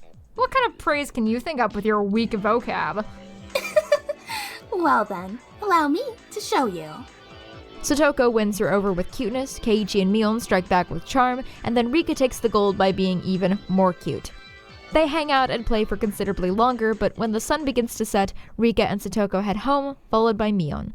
Rena, however, asks Keiichi for a favor. She takes him to the local garbage dump, where she has dug up something particularly cute that she needs help dragging home. Weird, but okay. Yeah, Rena is a garbage diver. It helps that there's just this giant garbage dump full of random shit. It turns out to be a huge statue of Colonel Sanders, Colonel Randy, as the console translation dubs him. Rena runs off ahead of Keiichi, and as she does, Keiichi runs into someone new. Whoa, No, she's totally healthy, I promise. You surprised me. I'm the one who's surprised here. My bad. I didn't mean to startle you. Are you from Hinamizawa? To be fair, there's not much to do in this town. There's the garbage dump, which you can trawl through, or there's the games that the children's make up, or you can go for a walk, or you can take photos. It's a small town. There's not I'm even Tomatake, a freelance supermarket. photographer. I come to Hinamizawa from time to time. Keiichi's a little disturbed that this man's just tried to sneak his picture, but Tomatake brushes it off as a whim. He comes across as a smooth talker when he needs to be, but a little awkward. A little strange. With only the wild cries of the Higurashi in the background, the odd setting of garbage dump, and the first appearance of an adult character, this is finally when we get our first hint that something might not be entirely right. Tomatake spies Rena over the garbage pile. He asks if they're there together, and Keiichi replies with a dumb joke. Dunno, maybe she's checking on that dismembered corpse that was out here long ago. It was quite a disturbing incident. They still haven't found one of the arms. Wait. What? Keiichi is obviously a little disturbed by that response, so when Rena returns and Tomatake leaves, he asks her. Hey, Rena. Long ago, did something happen here? Seems like they were building a dam here? I don't know the details, though. How? Just wondering if you knew about, an accident or something. I don't know. Again? Weird. Rena says that she actually moved to Hinamizawa a year ago, and so doesn't really know much of anything, but that seems more like an excuse than anything else.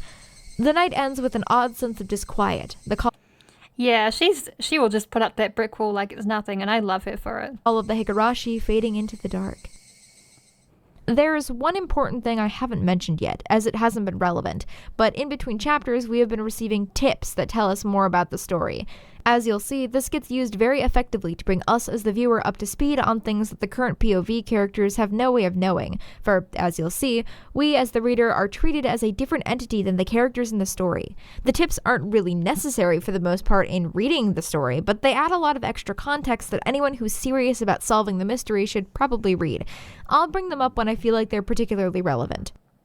Up until this point, we've been getting extra mundane scenes with Keiichi's classmates asking about school uniforms and Keiichi's big-ass house. But at the end of the second chapter, we also get a tip entitled The Damn Site Murder / Dismemberment. Okay, that's a sudden turn. The tip is a newspaper article from 1979, which details a murder incident committed by 6 people at the garbage dump, which used to be the construction site of a new dam project. Of these people, 5 were found and arrested, but 1 still remains at large to this day.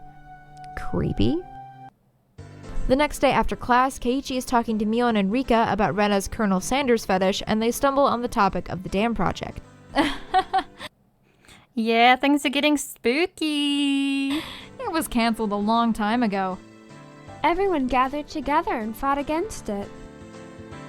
That's right, it was unbelievable. They said Hinamizawa would be sunk into the reservoir, and we had no say in the matter. Satoko and Rena enter the room, and the first official club meeting that Keiichi is a part of begins.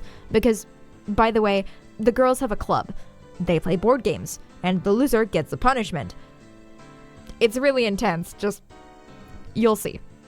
They want to let Keiichi in and make him a member, but there's just one little test that has to happen first. So they play a game. In this case, it ends up being Old Bachelor, a variation on Old Maid, where instead of playing with the Joker, they take 1 card out of the deck to act as the Bachelor. And the loser? Well, they get their face drawn on. I'll take out the card now. Mion took out 1 card and left it face down on the table. Everyone stared at the card intently. Well, it'll be pretty obvious in the endgame. No way to tell at the start. But the rest of them were very serious. They didn't seem as relaxed as I was. By the way, you may have noticed the little card that just popped up on the screen right now. That's there because there was no way I was going to be able to fit the amount of voice acting I needed to get the proper Higurashi experience in a reasonable amount of time. We have dubbed certain important scenes completely, and they are over on my other channel, having been quietly uploaded for the past week or so. Not all of them will have cards because YouTube doesn't want more than 4, but if you're curious, all of them are in the description. I consider them pretty essential for viewing of this video, but you can skip them if you want. I guess. Just know that I'll be very sad. Do you want to make me cry? Anyway. There's obviously a trick to this game, and as Keiichi reveals over the course of play, all of the other players know exactly which card is which without looking at them. That's because the playing card set is so old that each card has particular markings on them, and the girls have all memorized which card is which puts Keiichi at a distinct disadvantage. This is the scene that sold me on the slice of life segments present in the early chapters of Higurashi, mostly for one particular reason. They do that anime thing where the characters go into excruciating detail about their strategies for a certain game or contest. You know, the kind of storytelling philosophy that Yu-Gi-Oh! And Food Wars entirely base their whole identity on. Yeah, I'm a sucker for that shit. I always find that seeing the characters' mindsets and how they go about playing simple games sometimes helps me learn more about them than normal interaction. Keiichi plays a good game, and so in pity, Mion offers him one final gamble. Though he does admirably in seeing through her mind games, he ultimately loses, and gets his face drawn on. They all head home, and as Rena flies off to dig up her precious colonel, Mion and Keiichi walk home together. Keiichi asks Mion a little more about the dam project. Something sure did. A grand battle, there were sit-ins and demonstrations. The government guys were really adamant about it, acting all big and full of themselves. Since they figured out that they couldn't settle it with money, they did a bunch of nasty stuff. They were nasty guys. I'm amazed you guys won. You were facing the federal government, right? The mayor and prominent figures in the village all signed petitions. They went to Tokyo and struck deals with legislators, and as a result, the developed plan was retracted. It was our complete victory. There wasn't any violence, was there? Like assaults or murders? None. That seems pretty much like the end of the discussion, so Keiichi drops it. He heads home, and things are a little bit iffy there. Keiichi's dad is a painter, and he's in the middle of a rut, so Keiichi decides to head back outside while his dad cools off. He ends up heading to the dam construction site to see how Rena is doing, while also hoping to potentially run into that photographer again. Unfortunately, he's a little disappointed on that front, but Rena is having some difficulties with the Colonel, so Keiichi helps her out. But he has a lot of trouble with the task of dislodging Rena's true love, and so while he sits and takes a break, Rena runs home to get him some cold tea. However, Keiichi is a devious lad, and as soon as she's gone, he begins to dig through some tabloids that he saw earlier, hoping to find something about the murder. Hinamizawa dam worker lynching, murder by dismemberment. As it turns out, the site foreman was lynched by 6 people who came at him with hatchets and axes and divided his body up into 6 pieces. Just then, Rena comes up behind him, carrying an axe. He obviously panics, but she only had it because he mentioned earlier that it would be easier to pry the Colonel out with an axe. However, at this point it's quite late, so the two decide to continue with their task. Yeah. Things just come out of nowhere in some of the early story parts, and it's really cool. The next day, so they It's really down to the fact that Keiichi doesn't know shit about this town. bid each other farewell, and the night ends. He's really still Also, an outsider to everything. What kind of axe is that? I'm just saying.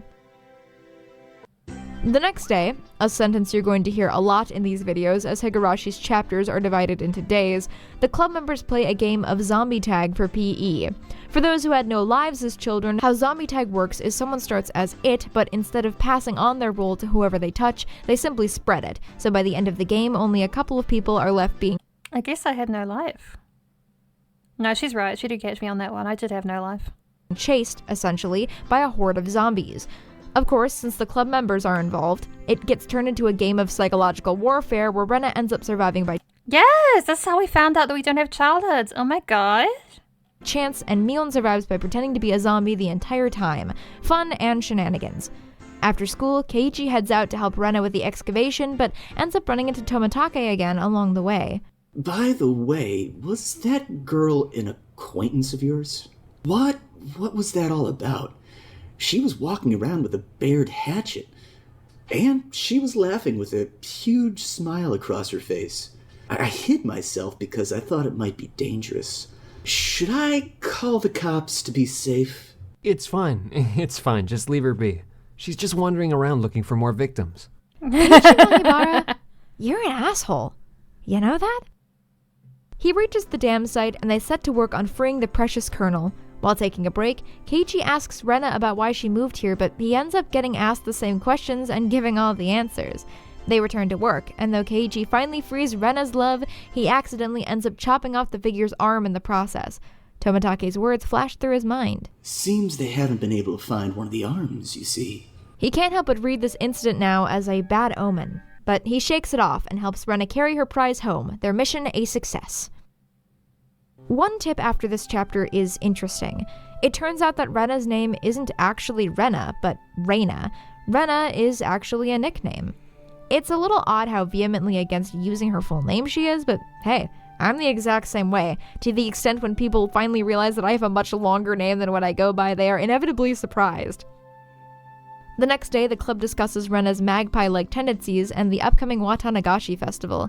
The phrase Watanagashi apparently means cotton drifting, and at this festival, the villagers take pieces of cotton and watch them drift down the river. Keiichi thinks that this will clog up the river and doesn't get the metaphorical significance, but we don't really either as we haven't received the proper context yet. Ah, local festival. Traditions. They all agree to hang out during the festival, with subtle hints that there may be club activities involved. Ooh. Today for the club, they play another standard card game, several rounds this time, and each loser has to draw a punishment that the other members have written down and placed in a hat. All of the club members lose one by one, except for Keiichi, at least until the final round when Rena beats him soundly. The punishment he draws is having to do every single other punishment, which includes dressing up as a cat girl, speaking like a maid, and petting the principal on the head. Like I said before, the few times that Higurashi does descend into otaku content, it is sure to have some sort of twist to it. In this instance, the pervy otaku gets his just desserts. Magpie mentioned, yes! Magpies are cute. I like them. Very satisfying. They're also terrifying, but, you know. Unfortunately, as fun as this scene is, I don't think it adds very much to the game. Considering Keiichi's initiation game, zombie tag, this game, and the festival challenge that we'll see in a while, there's a lot of games in this chapter. And Hi, Dodo. How are you? It's been a minute. I'm pretty out of it. Chat activated the sleeper agent that is asking what Higurashi is, and so we're watching videos about it now. I know everything, but chat doesn't, and that's a problem. this one really isn't necessary. As are the others, it's good to spend time with these characters, but considering that we'll get to spend another 7 chapters with them, I think I would tighten up this chapter a little bit to cut out this scene. Moving right along, Keiichi and Mion walk home together and once again run into Tomitake. It seems like he comes to Hinamizawa a lot, as Mion knows him pretty well, though she doesn't seem to like him very much. I wonder if he's really here to take pictures of birds. It just seems he's here for something other than taking pictures. I think. Don't you get that feeling? Like, You're busy with work, so it's hard to get streams. Oh, I'm sorry. Yeah, I know. It's not always the easiest. about that incident. The dismemberment. Oh, you too? If so, you've got good instincts, Kei-chan. Keiichi feels a weight off his shoulders as it seems Mion has odd suspicions as well, and the two laugh together, all the way home. Okay, this next day is really long, so bear with me. It had better be, of course, as it is finally the long-awaited day of Watanagashi. The club hasn't been able to meet up since we last saw them, as Mion and Rika have both been helping with the festival prep, and nearly a week has gone by since.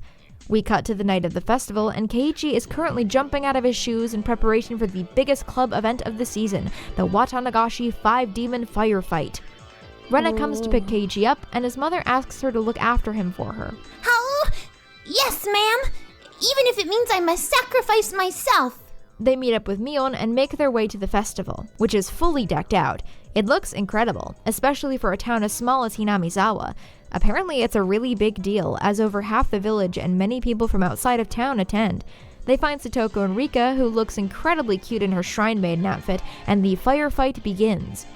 The first couple of challenges are pretty simple tests of who can eat things the fastest, like hot takoyaki, cold shaved ice, and cotton candy. They run into Tomitake, and after an odd moment where he contemplates moving to Hinamizawa but seems unable to for some reason, Rena asks the club if he can join in their activities for the evening, so that he can have one final fun night before he goes back to Tokyo. Though Mion seems a bit reluctant, she eventually agrees. What our club does, you see, in order to cope with our complicated society, we perform various activities with various rules. Sometimes they're in your favor, and sometimes they work against you. I'm pretty weak, so I'd prefer you not single me out. Let's try to get along. She lies. She lies. She's one of the most powerful members. If you wish to mock our childish games, then this will be the perfect opportunity. We'll leave you with nothing. We won't even leave the hairs on your butt. So, it's a club where we play games together. Now with one additional member, the party continues onward, and they eventually run into a shooting gallery. The game is simple. 3 shots per person, whoever gets the biggest prize wins. She might... Yeah, she's gonna get your body as Mariko. No survivors. No survivors! Yeah, she probably does have a 6-pack, actually. She's probably shredded. Mion is probably shredded too, actually. There's a very large teddy bear, which is the biggest prize, and Rena clearly wants it. Very badly. Most of the club members try and fail to get that bear, but in the end, after seeing everyone else's strategies, Keiichi nabs it and elects to give his prize to Rena. I can't, Keiichi. This is everyone's after all. How? After much protesting, she ultimately accepts it. Soon the festival ceremony begins. Rika performs the ritual, which consists of taking a large hoe to a bunch of futons which absorb people's illnesses over the winter. Then, everyone funnels down to the stream and grabs a piece of cotton from the futons. They each say a little prayer to Oyashiro-sama, the god of the village. Oyashiro-sama? What's that? The name of the shrine's god? Yes, it's the guardian deity of Hinamizawa. It brings about both miracles and curses, so you must be sure to show respect. They place their... Yes. We love Oyashiro-sama. Oh, respect to Oyashiro-sama. pieces of cotton on the water and watch them drift away. Keiichi stares off into the water and somehow gets separated from Rena. Fortunately for him, he runs into Tomitake and wow, who is that? We don't know, because she doesn't tell us her name. Rude. Keiichi infers that the two are here together and that the woman is a Hinamizawa resident, as she knows who he is. The adults ask how Keiichi is getting along in the village, and he admits that though he already feels at home here, it seems like there are a lot of things that he doesn't know. Tomitake and the woman agree to fill him in, and he begins asking about the dam construction project. Most of what they say at first we already know, but it's nice to get it all laid out for us, because this conversation is going to be the platform on which most of the mystery is built. The government wanted to build a dam, and there were good conditions for it right near the Hinamizawa area. Unfortunately, that means that the town would end up underwater. There were a lot of protests, and eventually the town and the government came to an agreement, and the dam project was cancelled. During that time, the dam construction manager was dismembered, oddly enough we now find, on the very night of Watanagashi. There was a fight at the dam site. Watanagashi is very important, chat. And the 6 assailants, fearing prosecution, split the body into 6 pieces. 5 of the 6 turned themselves in, however, out of guilt, but the 6th has never been found, and the right arm that he took with him is still missing. It was near the end of all the trouble with the dam, you see. So everyone was saying that it was Oyashiro-sama's curse. Oyashiro-sama's curse, huh? Apparently the younger ones didn't think so. But it seems the elderly in the village never doubted that it was Oyashiro-sama's curse. But I wonder about now. There are quite a few, I think, amongst the youth, too. A few what? People who believe in Oyashiro-sama's curse. Then, after that, it continued every year. Always around this time. Continued? What continued? Every year, on the day of the Watanagashi, somebody dies. The year after the dismemberment, a resident of Hinamizawa who had supported the someone dies every time the Watanagashi happens. Ooh. Dam project fell off a cliff while on vacation. His wife was with him, and her body was never recovered. The next year, the village priest died from an unknown illness. His wife drowned herself in the middle of the night. The next year, it was a local housewife. But wait, what does that last one have to do with the dam, or with Oyashiro-sama? The victim's family, you see, happened to be that of the younger brother of the dam supporter who fell to his death 2 years before. So, yeah, that was a lot more than you were expecting, right? Here's where you sit up in your seat and start paying attention, because, of course, on the night of the festival is when the story starts for real. Separately, all these incidents seem fairly cut and dry, but put all together, of course, and a conspiracy of sorts starts to emerge. Whether caused by mankind or by gods is a question that will hang over most of the game. Then? So someone died the next year, right? Who was it that time? Hey, calm down, Keiichi-kun. We aren't trying to avoid the question, Keiichi-kun. It's just, when you say, the next year, that's today. Yeah, so you were all probably wondering what the murder I described at the beginning of the video was. A lot of the villagers think it's about to happen. Tonight. The reason why the festival was so lively was because the murder victim of the previous year, the housewife, was a non-believer and didn't even attend the festival. This kind of scares Keiichi a little, whom, lest we forget, is still just a child. The adults seem to regret telling him, but say that there's no way it's real and the curse won't happen again this year. They said like a liar. When Tomitake lays it all out, there were reasons behind each case. The first victim had been killed after an inebriated argument. The second victim was highly investigated by the police and was concluded to be an accident, etc. Tomitake promises again that nothing will happen this year. Then the woman claims it's getting late and takes off. Soon after, Rena and the others locate Keiichi and Tomitake. As the older man was the loser in their competition earlier, he gets the punishment. Mion pulls out a permanent marker and takes it to his shirt, where she writes him a nice message. The others follow suit and make Tomotage promise to wear it all the way back to Tokyo. The tips for this chapter consist of a couple of newspaper articles about the previous year's incidents. Nothing much new here. The housewife's death wasn't even reported on. However, the last tip is not an article at all, but something called Radio Log. This is Okinomiya Station, calling Unit 3. Unit 3, please respond. This is Unit 3, loud and clear. Backup is heading your way. Hold position until further instructions. Over. Roger. Unit 3 acknowledged. Requesting no headlight. Requesting radio silence. Station, the doctor has arrived.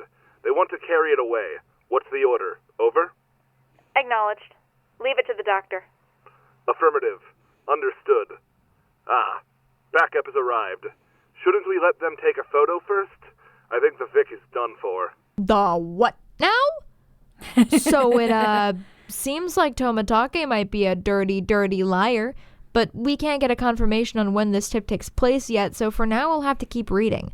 But it does do such a good job of lodging a pit in your stomach, doesn't it? The next morning starts out pretty normal. Keiichi, Mion, and Rena walk to school together. Morning antics ensue. Their teacher, Chie-sensei, gives them a warning, however, to not talk to any reporters about the festival. She was saying, don't spout stupid shit you think is funny. The club activity that afternoon consists of playing Cluedo for you weirdos across the pond. I don't think I need to point out the irony in this. The only difference is that when the club play Clue, they use their own names in place of the generic Professor Plum and Miss Scarlet. I don't think I need to point out the irony in this. Unfortunately, this calming atmosphere doesn't last for long, because the teacher walks into the room and tells Keiichi that he's got a visitor. And here's where we start slipping back down the hill again. This whole sequence is making me highly nostalgic. Doki Doki Literature Club tried to pull the exact same shit. In that game, however, we got a big scary moment, and then the game pulls way the fuck back and tries to be normal again with one major change. At first, it works very well, but the facade goes on for way too long, especially considering that the entire first half of the game was a strictly normal dating sim. Higurashi doesn't make that mistake. For one, its initial introduction to the strange and horrific side of Chat, as much as I want to continue, I'm really feeling it. I had a good time watching Higurashi video with you, though. It was very fun, but I'm getting quite EP. Quite worn out. I'm feeling it a bit. Yes, yes. Let's see if we can find someone to pass our raids on to. Let's see. Let us see.